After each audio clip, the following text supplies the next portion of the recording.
Di sebuah desa terpencil bernama Surodiran, hidup seorang gadis remaja bernama Sekar Ayu. Usianya baru 17, tetapi wajahnya menyimpan kedewasaan yang tak sesuai umur. Rambutnya hitam legam, kulitnya sawo matang kecoklatan, dan senyumnya, meski mulai jarang muncul masih sanggup menghangatkan pagi paling dingin sekalipun. Sekar tinggal bersama ayahnya, Pak Tarmo, seorang petani yang sejak ditinggal istrinya 3 tahun lalu makin tenggelam dalam utang dan kebiasaan buruk. Tiap malam lelaki itu pulang dalam keadaan mabuk, membawa bau tuak dan amarah yang tak jelas arah. Awalnya Sekar berpikir ayahnya hanya sedang berduka.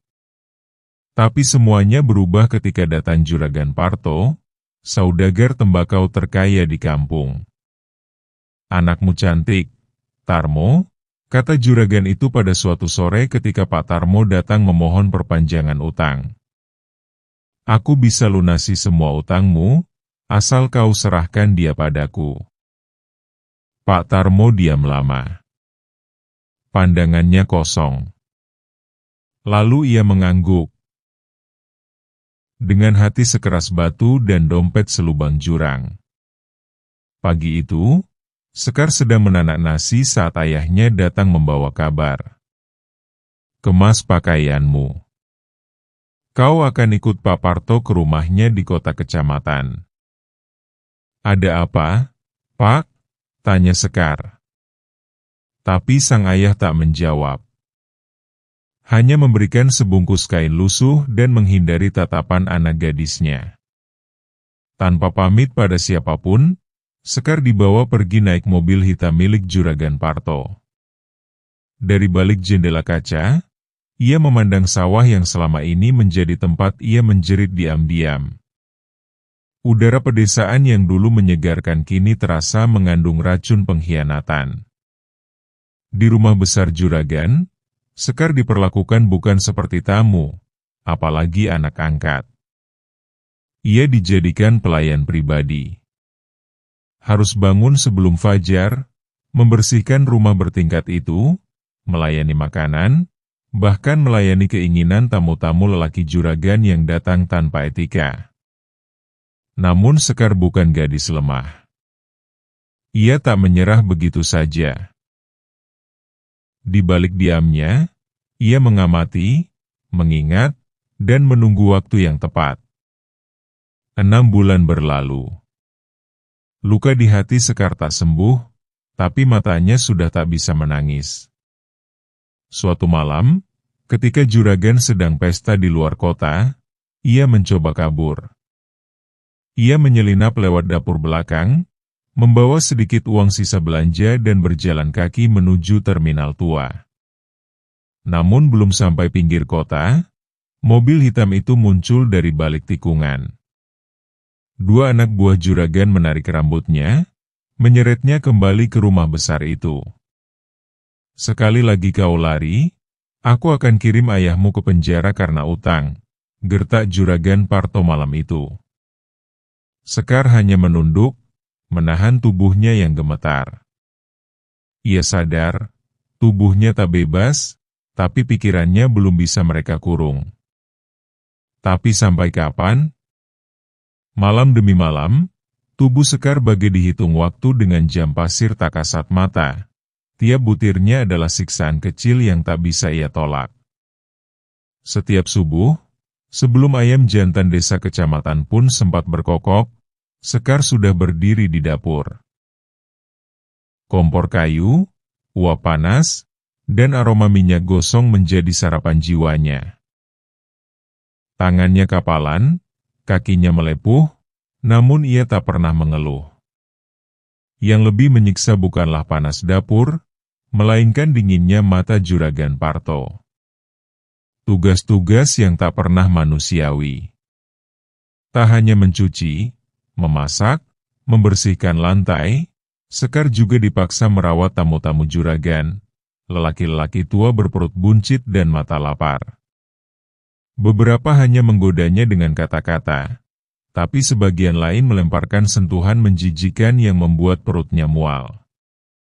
Ia belajar menghindar dengan cara-cara halus, pura-pura batuk keras, menjatuhkan nampan, atau lari ke kamar mandi sambil pura-pura sakit perut. Namun tiap kali mengelak, juragan akan memanggilnya ke ruang kerja.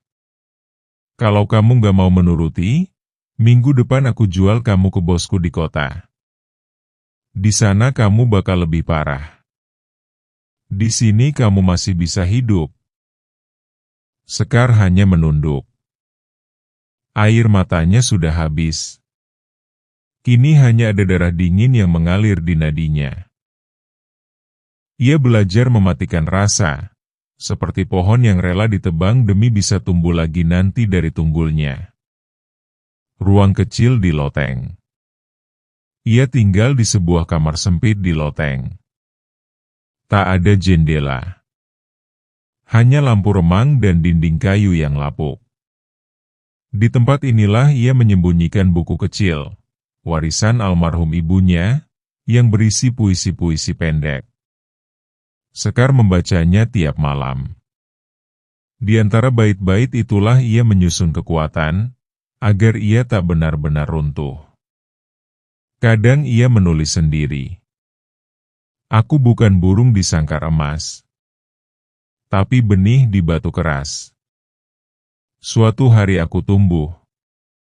Bukan karena disiram, tapi karena tak mati. Bentakan, ancaman, dan sunyi. Juragan Parto punya suara yang tajam seperti parang. Saat marah, ia bisa membanting gelas ke dinding, menendang meja, bahkan pernah menyabet punggung Sekar dengan kabel setrika. Tapi semua itu dilakukan di tempat sepi, agar tak ada saksi. Sekar menyimpan bekas luka itu dalam diam. Tak ada yang tahu. Tak ada yang peduli. Orang-orang di rumah itu. Pembantu lain, sopir, bahkan satpam, semua tahu apa yang terjadi. Tapi mereka diam. Mereka sudah terlalu lama hidup dalam takut dan kebiasaan. Dalam rumah itu, diam adalah cara hidup. Mimpi yang mulai mati. Setiap malam, Sekar berusaha tidur. Tapi begitu matanya terpejam, kenangan buruk datang seperti mimpi yang tertusuk duri. Ia bermimpi berada di rumahnya dulu. Ibu menanak nasi, dan ia duduk sambil menganyam tikar dari daun pandan. Tapi tiba-tiba suara ayahnya memanggil, lalu wajah juragan muncul di pintu, tersenyum sinis. Ia terbangun dengan keringat dingin. Napas terengah. Dadanya seperti dipukul dari dalam. Kenapa aku masih hidup? Bisiknya pelan. Lalu ia bangkit, duduk menghadap dinding kosong, dan menuliskan satu kalimat baru di bukunya. Karena ada yang harus aku selamatkan, diriku sendiri. Pertemuan dengan cermin. Suatu pagi, Sekar berdiri lama di depan cermin kecil retak di kamar mandi. Wajahnya masih sama.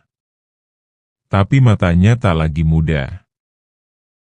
Di sana ada gelap yang tak bisa dihapus dengan bedak, dan luka yang tak bisa disembuhkan dengan sabun. Ia meletakkan tangan di dada. Jantungnya masih berdetak. Kalau aku bisa bertahan sejauh ini, berarti aku bisa lebih jauh lagi. Sekar tahu, malam tidak akan berlangsung selamanya. Bahkan rumah tanpa jendela pun tak bisa menahan cahaya fajar yang masuk lewat celah-celah terkecil. Dan di sanalah tekadnya mengakar. Ia tak tahu kapan, tak tahu bagaimana. Tapi suatu hari nanti, ia akan pergi. Bukan dengan tubuh terhina, tapi dengan kepala tegak. Ia tidak tahu apakah itu esok, minggu depan, atau tahun depan. Yang ia tahu, Sekar Ayu akan kembali jadi manusia. Bukan barang. Di rumah itu, Satu-satunya manusia yang tak memandangnya sebagai barang adalah Ningsih, pembantu tua yang sudah bertahun-tahun kerja di sana. Ningsih tahu segalanya, tapi memilih diam demi nyawa. Embok dulu juga pernah begini, Enduk, katanya lirih. Tapi kamu masih muda. Kamu harus bisa keluar. Dari Embok Ningsih, Sekar tahu tentang Pak Harjo, seorang pensiunan guru yang tinggal di pinggiran kota dan biasa membantu gadis-gadis korban kekerasan. Mereka mulai menyusun rencana. Pada malam gelap, diiringi gerimis kecil, Sekar kembali kabur. Tapi kali ini bukan sendiri. Embok Ningsih memberinya sepeda dan peta buatan tangan, lengkap dengan kode arah.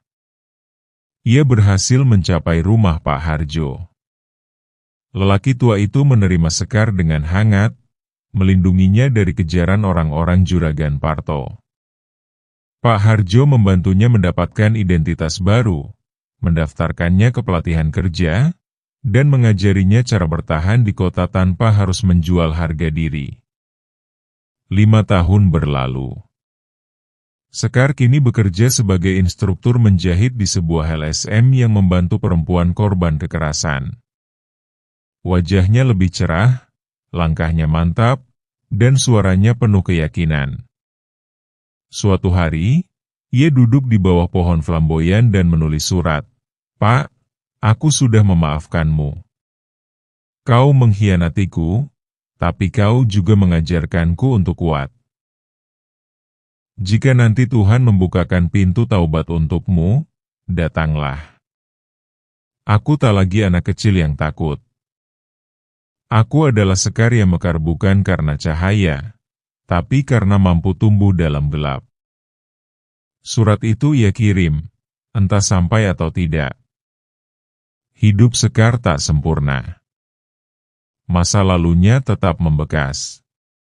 Tapi kini ia berdiri, bukan sebagai korban, melainkan sebagai cahaya bagi gadis-gadis lain yang pernah senasib.